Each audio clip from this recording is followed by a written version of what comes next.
BJP ವಿರುದ್ಧನೋ ಅಥವಾ CM ಪರವಾಗಿನೋ ಅಥವಾ ರಾಜ್ಯಪಾಲರ ವಿರುದ್ಧವಾಗೇ ಹೋರಾಟ ಇದೆ.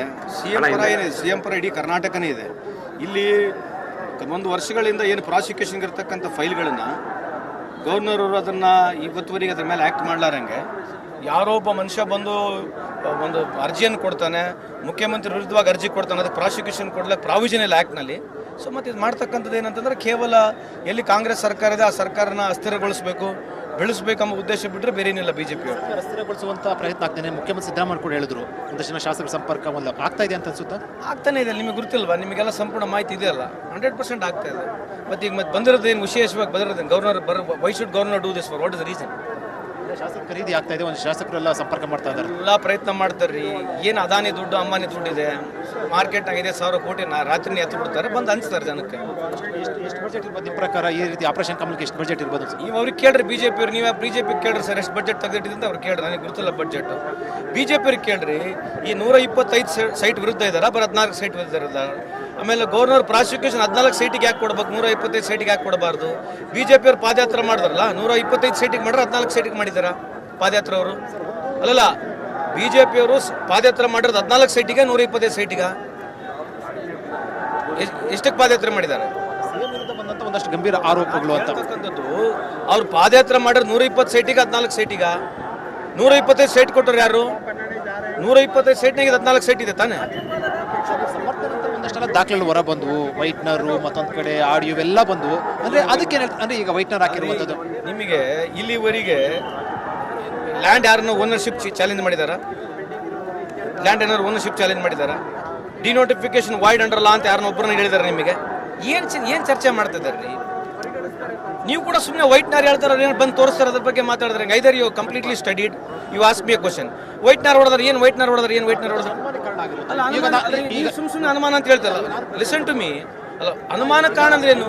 50% ತಗೊಳ್ಳೋ ತಪ್ಪು ಅಂತಾನೆ ಕೂಡ ವರದಿ ಕೊಟ್ಟಿದೆ, ಮತ್ತೆ ವೈಟ್ನರ್ ಹಾಕಿರ್ತದೆ. ಇವೆಲ್ಲವೂ ಕೂಡ ಅನುಮಾನ ಕಾರಣ ಆಗೋದಿಲ್ಲ. 50 ಕೊಡಬರಂತ ಕಾನೂನು ಪ್ರಾವಿಷನ್ ಇದೆಯಾ? ತಾಂತ್ರಿಕ ಸಮಿತಿನ ವರದಿನೇ ಕೊಟ್ಟಿದೆ. ನೋಡಿದ್ರ ವರದಿ? ಅದು ಏನ್ ತಾಂತ್ರಿಕ ವರದಿ ಅಂದ್ರೆ ಯಾವುದು? ತಾಂತ್ರಿಕ ಹಿಂದಿನ ಬಿಜೆಪಿ ಸರ್ಕಾರದಲ್ಲಿ ರಚನೆ ಆದಂತ ಸಂದರ್ಭದಲ್ಲಿ ಕೊಟ್ಟಿರೋದು. ಈಗ ತಾಂತ್ರಿಕ ಸಮಿತಿ ಆಫೀಸರ್ಸ್ ಕೂಡ ಕೊಟ್ಟಿರುವಂತದ್ದು. ಬೇಕು ನೀವು ಓದ್ಬೋದು, ಬೇಕು ನೀವು ಕೇಳಿದ್ರೆ ತೋರಿಸ್ರಿ, ನೀವು ಓದ್ರಿ. ಮತ್ತೆ ಈ ತಾಂತ್ರಿಕ ವರದಿ ವಿರುದ್ಧವಾಗಿ ಕೊಟ್ಟಾರ ಅವರು. According to you BJP has given this sites wrongly. ಹೌದು, ಹೇಳ್ತಾರೆ 50-50 ನಿವೇಶನ ಕೊಟ್ಟಿರುವಂತದ್ದು ಕೂಡ ರಾಂಗ್ ಅಂತಾನೆ ಕೂಡ ಯಾರು ಹೇಳಿದ್ದಾರೆ? ತಾಂತ್ರಿಕ ಸಮಿತಿನೇ ಹೇಳಿದ್ರು. ಅಲ್ಲ, ಈಗ ನೀವು ಹೇಳೋ ಪ್ರಕಾರ ಸೈಟ್ಸ್ ಕೊಟ್ಟು ತಪ್ಪ? ನಾನು ತಪ್ಪು ಸರಿ ನಾನು ಹೇಳ್ತಾ ಇಲ್ಲ. ನಾನು ಹೇಳ್ತಾ ಇಲ್ಲ, ನೀವು ಹೇಳ್ತಾ ಇರೋದು ಅಂತಂದ್ರೆ ಹೌದು. ನೀವು ಯಾವ ಸೈಟ್ ಕೊಟ್ಟರು ಯಾರು? ಸೈಟ್ ಕೊಟ್ಟರು ಯಾರು? ಅಲ್ಲ, ಅದನ್ನ ಏನಂದ್ರೆ ಈಗ ಬಿಜೆಪಿಯಿಂದ ಒಂದಷ್ಟು ಅಲ್ರಿ, fundamental question is the sites are given by ಹೂಮ್? ಯಾರವರು? ಯಾರು ಆಡಳಿತದಲ್ಲಿತ್ತು? ಯಾರು ಆಡಳಿತದಲ್ಲಿತ್ತು? ಅಲ್ರಿ, ಒಂದು ನಿಮಿಷ ಕೇಳ್ರಿ. ಪ್ರಶ್ನೆ ಕೊಡೋದು will go one by one ರೀ. Assumingly this is correct according to you, then it is wrong. 125 sites are wrong. 125 sites are wrong. ಮತ್ತೆ ಯಾರು ವೈಲೇಷನ್ ಮಾಡ್ದಂಗೆ ಆಯ್ತು ಇದು? ಏನ್ರಿ, ಈ 125 ಸೈಟ್ ಕೊಟ್ಟಿದ್ದು ರಾಂಗ್ ಅಂತಂದ್ರೆ, 14 ಸೈಟ್ ಕೊಟ್ಟಿದ್ದು ರಾಂಗ್ ಅಂತಂದ್ರೆ ಯಾರು ವೈಲೇಷನ್ ಮಾಡ್ದಂಗೆ ಆಯ್ತು? ಸಿಎಂ ವೈಲೇಷನ್ ಮಾಡ್ದಂಗೆ ಆಯ್ತಾ? ವೈಲೇಷನ್ ಯಾರು ಮಾಡ್ದಂಗೆ ಆಯ್ತು? ಅಲ್ಲಲ್ಲ, will stand on to this only so that let everybody know who is under violation now. We'll go by this only what you say, assumingly what, because I cannot justify whether this document is final or not. ಇರ್ಲಿ, ಇದ್ರ ಪ್ರಕಾರನೇ ಹೋಗೋಣ. 145 site wrong ಮೇಲ್ಕಂಡ 50-50 ಅನುಪಾತದ ಅಡಿಯಲ್ಲಿ ಕೊಟ್ಟಿರುವಂತಹ ಪ್ರಾಧಿಕಾರ ನಿವೇಶನ ಕಾನೂನು ಬಾಹಿರಾಗಿದೆ ಅಂತ ಮುಖ್ಯಮಂತ್ರಿಗೆ ಸಿದ್ದರಾಮಯ್ಯ ಅವರಿಗೆ ತಾಂತ್ರಿಕ ಸಮಿತಿ ವರದಿಯನ್ನು ಕೊಟ್ಟಿರುವಂಥದ್ದು. ಹೌದು, ಅಂದ್ರೆ ಇದು ಒಂದು ದಾಖಲೆ. ಈ ತರದ ಒಂದಷ್ಟು ದಾಖಲೆ ಬರ್ತಾ ಇದೆ. ಇದ್ರ ಪ್ರಕಾರನೇ ಹೋಗೋಣ. ರಾಂಗ್ ಇದೆಯಾ? ರಾಂಗ್ ಅಂತೇಳಿ ಯಾರು ಕೊಟ್ಟಿದ್ದಾರು? ಮೂಡ ಕೊಟ್ಟಿರುವಂತ ಯಾರು ಆಡಳಿತದಲ್ಲಿದ್ರು? ಅವ್ರು ಹೇಳ್ತಾ ಇರುವಂತದ್ದು ಬಿಜೆಪಿ ಹೇಳ್ತಾ ಕೂಡ ಅಲ್ಲಿ ಆಗೇ ಇಲ್ಲ ಅಂತ ಹೇಳ್ತಾ ಇರುವಂತದ್ದು. ಅಂದ್ರೆ ನೀವು ಹೇಳಿದ್ದು ಆರ್ಗ್ಯುಮೆಂಟ್ ನಾನು ಹೇಳ್ತಾ ಇರುವಂತದ್ದು, ಬಿಜೆಪಿ ಕಾಲದಲ್ಲಿ ಅದು ಮೂಡದಲ್ಲಿ ಆಗ್ಲೇ ಇಲ್ಲ, ಅದು ನಡಾವಳಿ ಆಗ್ಲೇ ಇಲ್ಲ ಅಂತ ನನ್ನ ದಾಖಲೆ ಬಿಡುಗಡೆ ಮಾಡ್ತಾರೆ ಬಿಜೆಪಿ ಅವರು. ನೀವು ತೆಗಿಬೇಕು ತಾನೆ. ಈಗ ಸಿಎಂ ಮುಖ್ಯಮಂತ್ರಿಯವರು ಯಾವಾಗ ಆಗಿದೆ ರೆಸಲ್ಯೂಷನ್, ಯಾವಾಗಿಲ್ಲ, 2020, 2021 ಎಲ್ಲ ತೋರಿಸಿದ್ದಾರೆ. ಅದಿದ್ರೆ ದಾಖಲಾತಿ ಕೊಡ್ರಿ. ಸಿಎಂ ಮುಖ್ಯಮಂತ್ರಿ ಇದ್ದಾಗಂತೂ ಆಗಿಲ್ಲ ಅಂತ ಸಿಎಂ ಜಸ್ಟಿಫಿಕೇಶನ್ ಕೊಟ್ಟಿದ್ದಾರೆ, ಕ್ಲಾರಿಫಿಕೇಶನ್ ಕೊಟ್ಟಿದ್ದಾರೆ. ಬಿಜೆಪಿ ಕೊಟ್ಟರೆ ತೋರಿಸಿಲ್ಲ ದಾಖಲಾತಿ. ಸಂತೋಷ್ ಗೌಡರೇ, ದಿನೇ ದಿನೇ ಹೋಗ್ತಾ ಹೋಗ್ತಾ ಒಂದಷ್ಟು ದಾಖಲೆ ಬಿಡುಗಡೆ ಆಗ್ತಿರೋ ಹಿನ್ನೆಲೆಯಲ್ಲಿ ವ್ಯತಿರಿಕ್ತವಾಗಿ ಒಂದಷ್ಟು ಅನುಮಾನಗಳಿಗೆ ಪ್ರಶ್ನೆ ಕಾರಣ ಆಗ್ತಾ ಇದೆಯಲ್ಲ ಅಂತ ಬಂದಿರುವಂಥ ಈ ಥರ ಒಂದೊಂದು ವ್ಯತಿರಿಕ್ತವಾಗ್ತಕ್ಕಂಥ ಡಾಕ್ಯುಮೆಂಟ್ ಬಗ್ಗೆ ನೀವು ನಮಗೆ ಸಡನ್ ಆಗಿ ಕೇಳಿದ್ರೆ will be not ready also. You are asking a question generally, ಅದ್ರ ನಿಮಗೆ ಯಾವ್ದು ಅನುಕೂಲ ಬೇಕು ಆ ಪ್ರಶ್ನೆಗಳು ನಾವೇಂಗೆ ಉತ್ತರ ಕೊಡೋಣ. ಈಗ ಮೋದಿ ಅವರು ಸೈಟ್ ತೊಗೊಂಡಾರೆ, ಅದ್ರ ಬಗ್ಗೆ ನಾನು ಮಾತಾಡ್ತೀನಿ, ಹೋಗಿ BJP ಕೇಳ್ತೀರಾ? ಕೇಳ್ರಿ. ಬಿಜೆಪಿ JDS ಕಾಂಗ್ರೆಸ್ ಅಲ್ಲಿ ಯಾವುದೇ ಕೂಡ ಕೇಳೋದು ಅವರು ಮುಖ್ಯಮಂತ್ರಿ ಇದ್ದಾಗ ಸೈಟ್ ತೊಗೊಂಡಿದ್ದಾರೆ, ಮತ್ತೆ ವಾಪಸ್ ಕೊಟ್ಟಾರೆ, ಹೋಗಿ BJP ಕೇಳ್ತಾರೆ ಈ ಪ್ರಶ್ನೆ. I want to see what BJP will reply. ಹೋಗಿ ಕೇಳ್ರಿ. ಆಮೇಲೆ BJP ಜನ ಸೈಟ್ ತೊಗೊಂಡಿದ್ದಾರೆ, ಅದ್ರ ಬಗ್ಗೆ ಯಾಕೆ ತನಿಖೆ ಮಾಡಲ್ಲ? ನೀವು ಮಾಡಿರಲ್ಲ. ಇಡೀ ಕರ್ನಾಟಕದಲ್ಲಿ BJP ಸೈಟ್ಗಳು ತೊಗೊಂಡಿದ್ದಾರೆ, ಮತ್ತು ಅದ್ರ ಬಗ್ಗೆ ಪ್ರಾಸಿಕ್ಯೂಷನ್ ಆಗಬೇಕು. Why only this and that CM missus is eligible or not, it's her. ಆಮೇಲೆ CMಗೆ ಏನು ಲಿಂಕ್ ಅದು? ಬ್ರದರ್ ಲ್ಯಾಂಡ್ ತೊಗೊಂಡು ಸಿಸ್ಟರ್ ಕೊಟ್ಟಾರೆ. ಅಸ್ಯೂಮಿಂಗ್ ಇವನ್ is right or wrong, in what way CM is connected? ಹಿಂದೆ ಸರ್ಕಾರ ಇದೆ, ಈಗ ಎಲ್ಲ ಕೂಡ ಈಗ ಡಿ ಕುನ್ನ ವರದಿ ಕೋವಿಡ್ ಬರ್ತಾ ಇದೆ, PSI ಹಗರಣ ಬಾಕಿ ಇರುವಂಥದ್ದು ಮತ್ತು ಇವೆಲ್ಲವೂ ಕೂಡ ಒಂದಷ್ಟು ಬಾಕಿ ಇರುವಂಥ ಹಿನ್ನೆಲೆಯಲ್ಲಿ ಮುಂದೆ ಏನಾಗುತ್ತೆ ಅಂತ ಅನ್ಸುತ್ತೆ? ಮುಂದೇನಿಲ್ರಿ, 10 ವರ್ಷದಿಂದ ಇವ್ರು ಏನು ಮಾಡಿದಾರಲ್ಲ, ಇದೇ ಹೊಲಸು ವ್ಯವಸ್ಥೆ. BJPನೇ ಗ್ರೇಟ್ ಪಾರ್ಟಿ, ಅವ್ರು ಭ್ರಷ್ಟರೇ ಅಲ್ಲ, one of the finest party in the world ಅಂತ ಇವ್ರು ಹೇಳ್ಕೊಳೋದು ಬಿಟ್ರೆ ಇನ್ನೇನಿಲ್ಲ. ಸೊ ಯಾವತ್ತನ ಒಂದ್ಸಲಿ ನೀವು ನಿಮ್ಮ ಟಿವಿಗೆ ಚಾನಲ್ಗೆ ಕರೀರಿ, ಡಿಬೇಟಿಗೆ ಕುಂದ್ರೋಣ, ಬರೀ ಪ್ರೋಗ್ರೆಸ್ ಬಗ್ಗೆ ಕುಂದ್ರೋಣ, ಕಾಂಟ್ರವರ್ಸಿ ಬಗ್ಗೆ ಭಾಳ ದಾಖಲಾತಿಗಳು ತೊಗೊಂಡು ಬರ್ತೀವಿ, ಅವ್ರಿಗೆ ದಾಖಲಾತಿ ಥರ ಕೇಳ್ರಿ. ಸುಮ್ಮನೆ ಏನೋ ಮಾತಾಡೋದು ಬಿಟ್ರಿ ಇನ್ನೇನು ಮಾತಾಡ್ತಾರೆ. ಇದು ಸಂತೋಷ್ ಲಾಡ್ ಹೇಳಿಕೆ. ಅವ್ರು ಹೇಳ್ತಾ ಇರುವಂಥದ್ದು ಸರ್ಕಾರ ಅಸ್ಥಿರ ಮಾಡುವಂಥ ಯತ್ನ ಆಗ್ತಾ ಇದೆ. ಮತ್ತೊಂದು ಕಡೆ ದಾಖಲೆಗಳ ಸಮೇತ ಕೂಡ ನಾನು ಒಂದಷ್ಟು ಮಾತಾಡ್ತೀನಿ ಅಂತ ಹೇಳಿದ್ರು. ಕ್ಯಾಮ್ರಾ ಪರ್ಸನ್ ಮಂಜುನಾಥ್, ವಿಜಯ ಜನರಲ್ TV, ಬೆಂಗಳೂರು. ರಾಜ್ಯಪಾಲರ ವಿರುದ್ಧ ಅಥವಾ CM ಪರವಾಗಿನ ಸರ್ ತಮ್ಮದು? ಸೊ ಹೀಗಾಗಿ ರಾಜ್ಯಪಾಲರ ಗಮನ ಸೆಳೆಯಲಿಕ್ಕೆ ಪ್ರಯತ್ನ ಮಾಡ್ತಿದ್ವಿ. ರಾಜ್ಯಪಾಲರು ಎಲ್ಲರೂ ಪರವಾಗಿರ್ಬೇಕು, ಅದು ಕಾಂಗ್ರೆಸ್ BJP ಅಂತ ಆ್ಯಕ್ಟ್ ಮಾಡಬಾರ್ದು. ನಮ್ಮ ಮೇಲೆ CM ಅವ್ರ ಕೇಸನ್ನು ತರಾತುರಿಯಲ್ಲಿ ಪರ್ಮಿಷನ್ ಕೊಟ್ಟರು, ಬೇರೆ ಸುಮಾರು ಅವರಲ್ಲಿ ಪೆಂಡಿಂಗ್ ಇದೆ, ಅದ್ರ ಬಗ್ಗೆ ಗಮನ ಹರಿಸಿಲ್ಲ. ಈಗ ಗಮನ ಸೆಳೆಯಲಿಕ್ಕೆ ಮಾಡ್ತಾರೆ.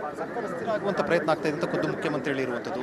ಮತ್ತೊಂದು ಕಡೆ ಒಂದಷ್ಟು ಜನ ಶಾಸಕರು ಸಚಿವರು ಹೇಳ್ತಾ ಇರೋದು, ಒಂದಷ್ಟು MLAಗಳೆಲ್ಲ ಕೂಡ ಸಂಪರ್ಕ ಮಾಡಲಿಕ್ಕೆ ಪ್ರಯತ್ನ ಮಾಡ್ತಾರೆ. ಆದರೆ ಸರ್ಕಾರ ಯಾವುದೇ ರೀತಿಯಿಂದ ಡಿಸ್ಟರ್ಬ್ ಆಗೋಲ್ಲ, ಅದೇನು ಪ್ರಶ್ನೆ ಇಲ್ಲ, ಅದು ಮಾಡ್ತಾರೆ ಅವರು.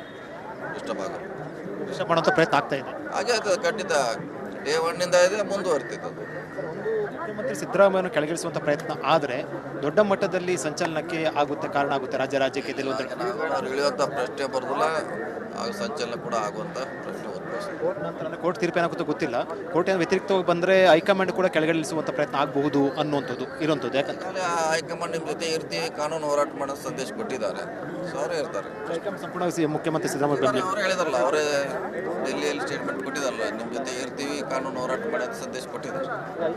ಏನಾದರೂ ಕೂಡ ಸಿದ್ದರಾಮಯ್ಯ ಅವರು ಕೆಳಗಡೆ ಇಳಿಯೋದಿಲ್ಲ, ಇರ್ತಾರೆ, ಅವರೇ ಇರ್ತಾರಲ್ಲ. ದೇಶದಲ್ಲಿದ್ದ ಸಾಕಷ್ಟು ಘಟನೆಗಳಾಗಿದ್ದಾವೆ, ಇದು ಒಂದೇ ಏನು ಹೊಸದಲ್ಲ. ಕೇಸ್ ಇದ್ದಾಗ ಕೂಡ ಅಧಿಕಾರದಲ್ಲಿ ಮುಂದುವರೆದಂಥ ನೂರಾರು ಘಟನೆಗಳು ನಮ್ಮ ಮುಂದಿವೆ. ಈಗ ಹೈಕೋರ್ಟಲ್ಲಿ ವಾದ ವಿವಾದ ಆಗ್ತಾ ಇರುವಂಥದ್ದು ಇದರ ಪ್ರಾಸಿಕ್ಯೂಷನ್ಗೆ ಅನುಮತಿ ಅಂತ ರಾಜ್ಯಪಾಲರ ಕ್ರಮ ಎತ್ತಿಡಿದ್ರೆ ಆಗ CM ಕುರ್ಚಿ ಕಂಟಕ ಬರುತ್ತೆ ಅನ್ನೋದು ಚರ್ಚೆ ಆಗ್ತಾ ಇರುತ್ತೆ. ನಿಮ್ಗೆ ಏನು ಅನ್ಸುತ್ತೆ?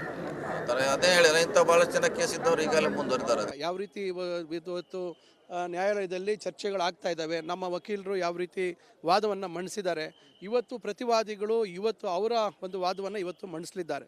ಅವ್ರು ಏನೇನು ಮಂಡಿಸ್ತಾರೆ, ಅವ್ರ ಹತ್ರ ಏನು ಸಾಕ್ಷ್ಯಾಧಾರಗಳಿದ್ದಾವೆ ನೋಡೋಣ. ನಂತರ ನಮ್ಮ ವಕೀಲರು, ಹಿರಿಯ ವಕೀಲರಿದ್ದಾರೆ, ಅಭಿಷೇಕ್ ಮನು ಸಿಂಘ್ವಿ ಅವರು ಭಾಳ ತೀಕ್ಷ್ಣವಾಗಿ ಭಾಳಷ್ಟು ವಿಚಾರಗಳು ಹೇಳಿದ್ದಾರೆ. ಅವರು ಏನು ವಾದ ಮಂಡಿಸ್ತಾರೆ ಅದಕ್ಕೆ ಪ್ರತ್ಯುತ್ತರವಾಗಿ ಎಲ್ಲ ರೀತಿ ಅದಕ್ಕೆ ಉತ್ತರ ಕೊಡ್ತಕ್ಕಂಥ ಸಾಮರ್ಥ್ಯ ಇದೆ.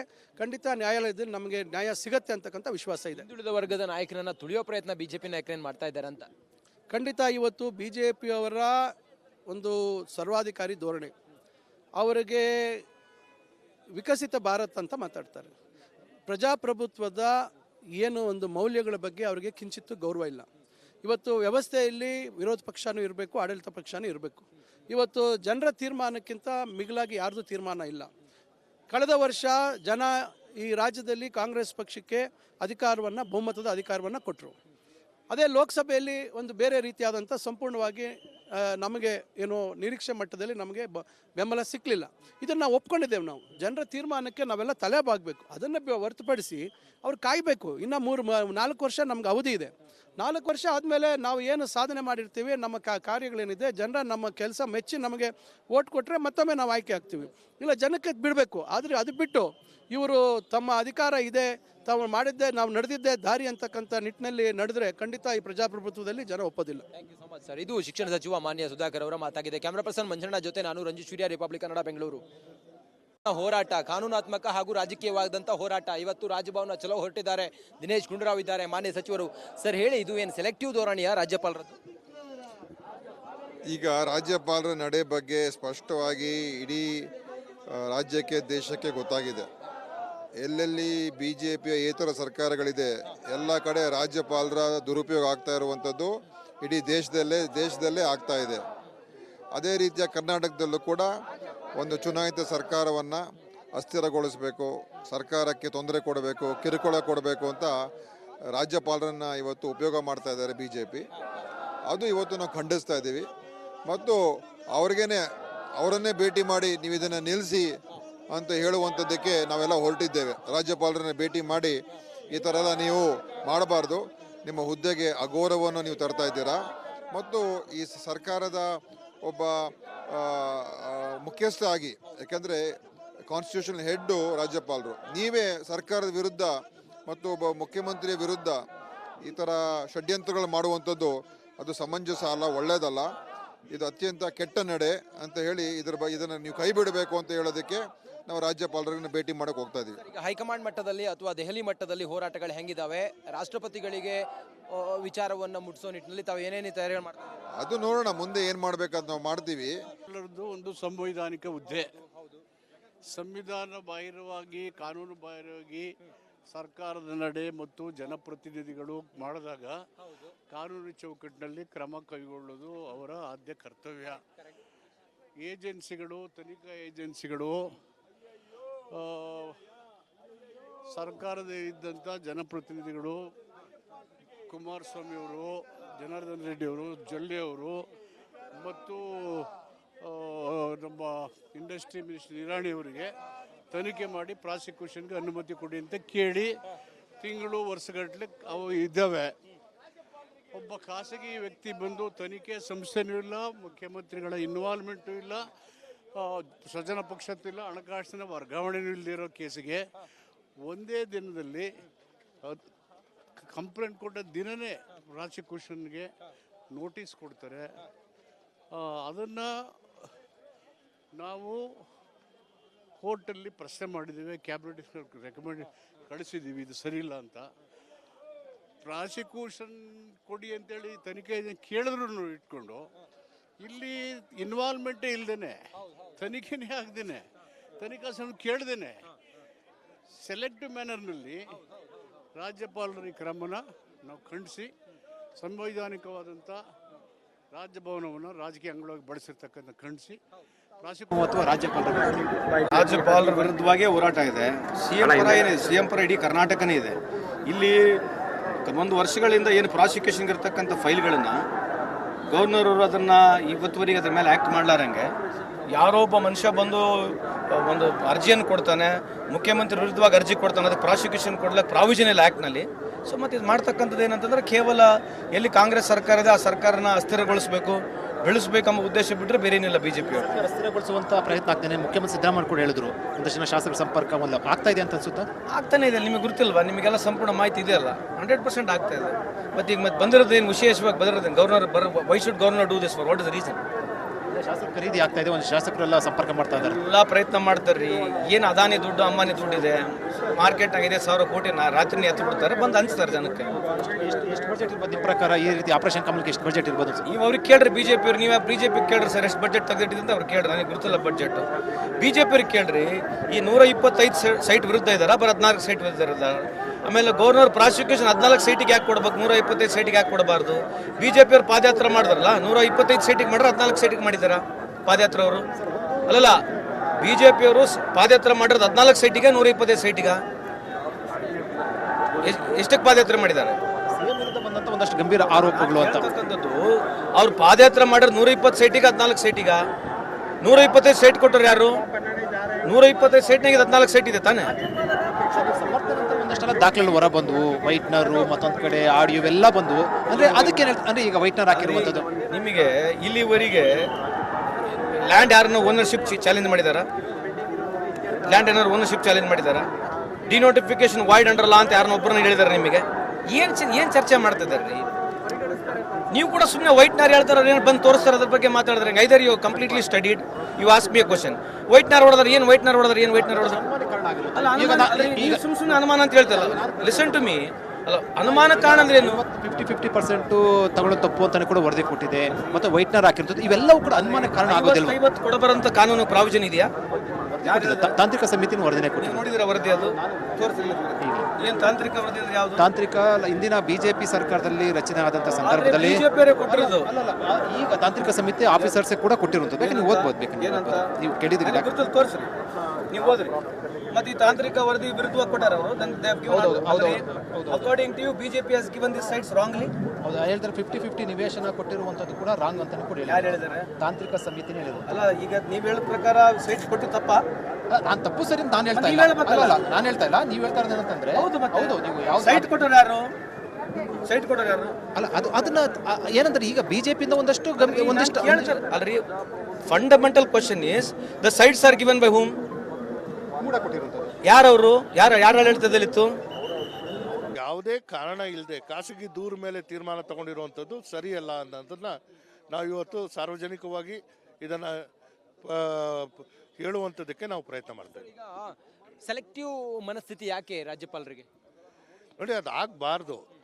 ಇವತ್ತು ಸಂವಿಧಾನದ ಒಂದು ರಕ್ಷಕರಾಗಿ ಅತ್ಯಂತ ಉನ್ನತವಾದಂತಹ ರಾಜ್ಯದ ಪ್ರಥಮ ಪ್ರಜೆಯಾಗಿ ಅವ್ರು ತಗೊಳ್ಳುವಂಥ ತೀರ್ಮಾನಗಳು ಅದು ಪ್ರಜಾಪ್ರಭುತ್ವ ಮತ್ತು ಸಂವಿಧಾನಕ್ಕೆ ಪೂರಕವಾಗಿರಬೇಕು. ಈಗ ತನಿಖಾ ಸಂಸ್ಥೆ ಕೊಟ್ಟಿರುವಂಥದ್ದೇ ಅವರು ತೀರ್ಮಾನ ತಗೊಳ್ಳದೆ ಸೆಲೆಕ್ಟಿವ್ ಆಗಿ ಇವತ್ತೇನು ವಿರೋಧಿ ಪಕ್ಷಗಳ, ಯಾಕಂದರೆ ಕೇಂದ್ರದ ವಿರೋಧಿ ಪಕ್ಷಗಳಾದಂಥ ಕಾಂಗ್ರೆಸ್ ಇವತ್ತು ಅತ್ಯಂತ ಒಂದು ದೊಡ್ಡ ಒಂದು ರಾಜ್ಯದ ಸರ್ಕಾರ ನಡೆಸ್ತಾ ಇರುವಂಥ ಸಂದರ್ಭದಲ್ಲಿ ಒಂದು ಜನಪರವಾಗಿ ಆಯ್ಕೆಯಾದಂಥ ಸರ್ಕಾರನ ದುರ್ಬಲಗೊಳಿಸುವಂಥ ಪ್ರಯತ್ನ ಮಾಡೋದು. ಹಿಂದ ಒಬ್ಬ ಪರಮೋಚ್ಚ ನಾಯಕನನ್ನ ಇವರು ತುಳಿಯೋ ಪ್ರಯತ್ನ ಮಾಡ್ತಾ ಇದ್ದಾರಾ, ಕೆಲಸ ಮಾಡ್ತಾ ಇದ್ದಾರಾ ಬಿಜೆಪಿ ನಾಯಕರು ಅಂತ? ಇದು ಸರ್ವಸಾಮಾನ್ಯವಾದಂತಹ ಜನ ಮಾತಾಡ್ತಾ ಇದ್ದಾರೆ ಇವತ್ತು. ಯಾಕಂತ ಹೇಳಿದ್ರೆ ಎಲ್ಲೂ ಇವರ ರುಜುವಾಗಿರುವಂತಹ ಪತ್ರ ಇಲ್ಲ ಅಥವಾ ಯಾರ ಮೇಲೆ ಆದರೂ ಒತ್ತಡ ಹಾಕಿರುವಂಥದ್ದಲ್ಲ. ಎಲ್ಲೂ ಇವರ ಹೆಸರೇ ನಮೂದನ ಆಗಿಲ್ಲ. ಆಗಿರುವಂಥ ಇಡೀ ಪ್ರಕರಣದಲ್ಲಿ ಕೇವಲ 14 ಸೈಟ್ ಕೊಟ್ಟಿರುವಂಥದ್ದು ಏನು ಮಾತಾಡ್ತಾ ಇದ್ವಿ, ಅದೇ ಸಭೆಯಲ್ಲಿ 175 ನಿವೇಶನಗಳು ಕೊಟ್ಟಿದ್ದಾರೆ. ಅನೇಕ ಭೂ ಮಾಲೀಕರಿಗೆ ಯಾರು ಅವರ ಭೂಮಿಯನ್ನು ಕಳ್ಕೊಂಡಿದ್ದಾರೆ ಅವ್ರಿಗೆ ಆ ನಿವೇಶನ ಕೊಡುವಂಥದ್ದು ಅದು ನಿಯಮಬದ್ಧವಾಗಿ ಕೊಟ್ಟಿದ್ದಾರೆ ಅನ್ನೋದು ಇವತ್ತು ಹೇಳ್ತಾ ಇದ್ದಾರೆ. ಈಗಾಗಲೇ ಒಂದು ಜುಡಿಷಿಯಲ್ ಎನ್ಕ್ವೈರಿ ಮಾಡುವಂಥದ್ದಕ್ಕೆ ನಾವು ಯಾವಾಗ ಚಾಲನೆ ಕೊಟ್ಟಿದ್ದೀವಿ, ತನಿಖಾ ಹಂತದಲ್ಲಿ ಇರುವಂಥ ಸಂದರ್ಭದಲ್ಲೇ ಇಂಥ ತೀರ್ಮಾನಗಳು ಒಬ್ಬ ವ್ಯಕ್ತಿಗೆ ಗೌರವ ಭಂಗ ಮಾಡುವಂತಹ ಪ್ರಯತ್ನ. ಸರ್, ಇದು ಇವತ್ತಿನ ಈ ರಾಜಭವನ ಚಲೋ ಸಿದ್ದರಾಮಯ್ಯನವರ ಶಕ್ತಿ ಪ್ರದರ್ಶನವಾ? ನೋಡಿ, ಯಾರ ಶಕ್ತಿ ಪ್ರದರ್ಶನ ಅಲ್ಲ ಇದು. ಇದು ಕಾಂಗ್ರೆಸ್ ಇವತ್ತು ರಾಜ್ಯದ ಅಥವಾ ರಾಷ್ಟ್ರದ ನಮ್ಮ ಸಂವಿಧಾನವನ್ನು ಉಳಿಸುವಂಥದ್ದಕ್ಕೆ ನಾವು ಅದರ ಧೈರ್ಯದಂತೆ ನಾವು ನಡಿಬೇಕಾಗಿರುವಂಥದ್ದು ನಮ್ಮೆಲ್ಲ ಕರ್ತವ್ಯ. ಹಾಗಾಗಿ ಇದು ಸಂವಿಧಾನದ ರಕ್ಷಣೆಗಾಗಿ ಈ ನಡೆ. ಇದರಿಂದ ಸಿದ್ದರಾಮಯ್ಯ ಅವರು ಒಬ್ಬರಿಗೆ ಇದರ ಶಕ್ತಿ ಅಲ್ಲ, ಸಾಮಾನ್ಯ ಪ್ರಜೆಗಳಿಗೆ ಶಕ್ತಿ ಸಿಕ್ಕುವಂಥದ್ದಕ್ಕೆ ಮಾಡಿ. ದೆಹಲಿ ಮಟ್ಟದಲ್ಲಿ ಹೆಂಗಿದೆ ಸರ್ ಚರ್ಚೆ ಈಗ ಹೈಕಮಾಂಡ್ ಮಟ್ಟದಲ್ಲಿ ಈ ವಿಚಾರ? ಕಾಂಗ್ರೆಸ್ ಪಕ್ಷ ಅಧಿಕಾರ ನಡೆಸ್ಕೊಂಡು ಹೋಗ್ತೈತಿ. ಇದನ್ನೆಲ್ಲ ಅಶಾಂತಿಗೊಳಿಸ್ಬೇಕು, ಇವತ್ತು ನೆಮ್ಮದಿಲ್ದಂಗೆ ಮಾಡ್ಬೇಕಂದ್ರೆ ಇದು ಆದ್ರೆ ಮಾತ್ರ ಕಂಟಿನ್ಯೂ ಇಡೀ ರಾಜ್ಯದಲ್ಲಿ ಭಾಳ ದೊಡ್ಡ ಗೊಂದಲ ಆಗಂತ ಸಂಭವ ಇದೆ. ಸಿದ್ದರಾಮಯ್ಯ ಅವ್ರನ್ನ ಒಂದು ವೇಳೆ ಏನಾದರೂ ಕಾನೂನು ಮೂಲಕ ಕಟ್ಟಿ ಹಾಕುವಂಥ ಕೆಲಸ ಏನಾದರೂ ಮಾಡಿದರೆ ದೊಡ್ಡ ಹೋರಾಟಗಳಾಗ್ತವೆ. 100%. ಯಾಕಂದರೆ ಬರೀ ಸಿದ್ದರಾಮಯ್ಯ ಪರವಾಗಿ MLAಗಳು ಅಂದಲ್ಲ, ಇಡೀ ರಾಜ್ಯದ ಜನತೆ ಇದ್ದಾರೆ, ಎಲ್ಲ ಸಂಘ ಸಂಸ್ಥೆಗಳು ಇದ್ದಾವೆ, ಮಠಾಧೀಶರು ಇದ್ದಾರೆ, ಎಲ್ಲರೂ ಬೆಂಬಲ ಕೊಟ್ಟರೆ ಈ ರೀತಿ ನಡೆ ಇಡೀ ನಮ್ಮ ರಾಜ್ಯ ಖಂಡನೆ ಮಾಡ್ತಿದ್ದಾರೆ. ಮಾಡೋದ್ರ ಜೊತೆಗೆ ಅಂದರೆ ಸಮಾಜದಲ್ಲಿ ಗಲಭೆಗಳಾಗ್ಬೋದು ನನ್ನ ಲೆಕ್ಕದಲ್ಲಿ 100ಕ್ಕೆ 100. ಯಾಕಂದರೆ ಈ ಥರ ನಡೆ ಯಾವ ನೋಡ್ರಿ, ಈ ಕಾಂಗ್ರೆಸ್ ಪಕ್ಷ ಎಲ್ಲಿ ಅಧಿಕಾರದಲ್ಲಿದೆ, ಇವತ್ತು ತೆಲಂಗಾಣ ಇರಲಿ, ಕರ್ನಾಟಕ ಇರಲಿ, ಇನ್ನು ಬೇರೆ ಬೇರೆ ರಾಜ್ಯಗಳಲ್ಲಿ ಇಲ್ಲಿ ಮಾತ್ರ ಇಂಥ ಘಟನೆಗಳು ನಡೀತಾವ. BJP ಅಧಿಕಾರ ಇದ್ದಂಥ ರಾಜ್ಯಗಳಲ್ಲಿ ಈ ರೀತಿ ಯಾವುದೂ ನಡೆಯಿಲ್ಲ. ಒಂದು ರೀತಿಯಲ್ಲಿ ಎಚ್ಚರಿಕೆ ಕೊಡ್ತಾ ಇದ್ರಿ ನಮ್ಮ ಕಾಂಗ್ರೆಸ್ ಮಟ್ಟಕ್ಕೆ. ಎಚ್ಚರಿಕೆ ಅಲ್ಲ, ಇದು ಅವ್ರ ನಿರ್ಧಾರ ಭಾಳಷ್ಟು ತಪ್ಪು, ಈ ನಡೆ ಸರಿಯಲ್ಲ ಅಂತ ನಾನು ಭಾವಿಸ್ತೀನಿ. Thank you. ಇದಿಷ್ಟು ಶಾಸಕರಾದಂಥ ಗಣೇಶ್ ಅವರ ಮಾತು. ಸಿದ್ದರಾಮಯ್ಯ ಅವರು ಅಧಿಕಾರದಲ್ಲಿ ಮುಂದುವರಿಬೇಕು, ಅವರನ್ನು ಮುಟ್ಟುವಂಥ ಕೆಲಸಗಳಾಗಬಾರ್ದು, ಒಂದು ವೇಳೆ ಮುಟ್ಟಿದ್ದೇ ಆದಲ್ಲಿ ಸಮಾಜದಲ್ಲಿ ಸ್ವಾಸ್ಥ್ಯ ಕೆಡುವಂಥ ಕೆಲಸಗಳಾಗುತ್ತೆ ಅನ್ನುವಂಥ ಎಚ್ಚರಿಕೆಯನ್ನು BJP ನಾಯಕರಿಗೆ ಕೊಡ್ತಾ ಇದ್ದಾರೆ. ಕ್ಯಾಮ್ರಾಮನ್ ಸರ್, ಯಾವತ್ತೂ ಕೂಡ ಧೈರ್ಯವಾಗಿ ನೇರವಾಗಿ ಮಾತಾಡುವಂಥದ್ದು ಈಗ ಮೂಢ ಹಗರಣ ಒಂದಷ್ಟು ಬಂದ ನಂತರ ಮುಖ್ಯಮಂತ್ರಿ ಅಥವಾ ಒಂದಷ್ಟು ಜನ ಅವರ ಆಪ್ತ ಸಚಿವರು ಕೂಡ ಸಮರ್ಥನೆ ಹೊಂದಾದ್ರು. ಅದಾದ ಬಳಿಕ ಬಿಜೆಪಿಯಿಂದ ಒಂದಷ್ಟು ದಾಖಲೆಗಳು ಅಥವಾ ಸಾಮಾಜಿಕ ಒಂದಷ್ಟು ದಾಖಲೆಗಳು ಬಂದವು. ಒಂದಷ್ಟು ಅನುಮಾನಕ್ಕೆ ಕಾರಣ ಆಗುತ್ತೆ ಪ್ರಶ್ನೆ ಅನ್ನುವಂಥದ್ದು ತಮಗೆ ಅವೆಲ್ಲವೂ ಸಹ ಒಂದು ದೇಸಾಯಿ ಕಮಿಷನ್ ಅಂತೇಳಿ ಒಂದು ಕಮಿಟಿ ಮಾಡಿ ಅದನ್ನು ತನಿಖೆ ಮಾಡಲಿಕ್ಕೆ ಹೇಳಿದ್ದಾರೆ. ಅವರು ಅದರ ರಿಪೋರ್ಟ್ ವರದಿ ಕೊಟ್ಟ ನಂತರ ಅದ್ರ ಬಗ್ಗೆ ಮಾತಾಡೋಣ. ಸಿಬಿಐ ತನಿಖೆ ಬಿಜೆಪಿ ಆಗ್ರಹ ವ್ಯಕ್ತಪಡಿಸ್ತಾರೆ. ಅದು ಯಾವುದಾದ್ರೂ ತನಿಖೆ ವರದಿ ಬರಲಿ, ಆಮೇಲೆ ಮಾತಾಡೋಣ. ಇದು ಬಿ ಕೆ ಪ್ರಸಾದ್ ಹೇಳಿಕೆ. ಅವ್ರು ಹೇಳ್ತಾ ಇರುವಂಥದ್ದು ಸರ್ಕಾರ ಅಸ್ಥಿರವಂತಗೊಳಿಸುವಂಥ ಪ್ರಯತ್ನ ಆಗ್ತಾ ಇರುವಂಥದ್ದು ಈ ಸಂಬಂಧಪಟ್ಟಂತೆ ಸಿಬಿಐ ತನಿಖೆ ಅಗತ್ಯ ಇಲ್ಲ ಅಂತ ಹೇಳಿರುವಂಥದ್ದು. ಕ್ಯಾಮರಾ ಪರ್ಸನ್ ಮಂಜುನಾಥ್ ಜೊತೆ ವಿಜಯ್ ಜೋನಿ, ಟಿವಿ ಬೆಂಗಳೂರು.